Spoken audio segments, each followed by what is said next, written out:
you can hardly blame them when they ask if the whole thing was a fraud.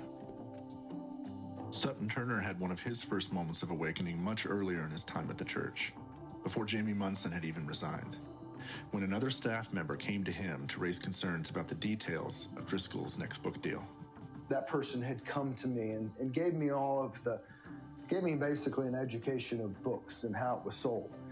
And that basically the royalties were going to be paid by the church, and Mark was still going to get that. And then also it was gaming the system to be a New York Times bestseller, but that the church was buying all the books.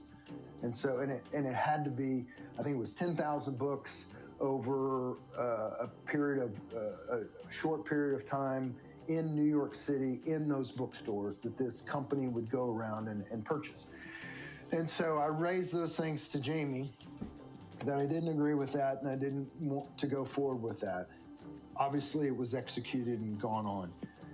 And then come back in October, this is after we're full-fledged into New York Times. They're starting on the pre-sales. They're buying pre-sales books to get on the thing.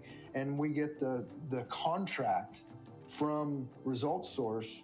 Jamie's not around to sign it, and I have to sign it. And I actually sent Dave an email that day saying, like, this is like crazy that I'm the guy that actually has to sign it when I was the guy that was against it in the first place. I knew by signing it was not the right thing to do, but I also knew that the church had moved forward with the contract, and we had already written them the check. The contract was only a formality at that point in time.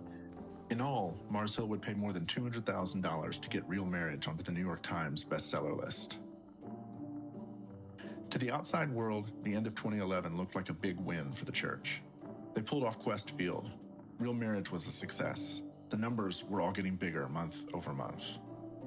But clouds were gathering on the horizon, and this book deal was one of them.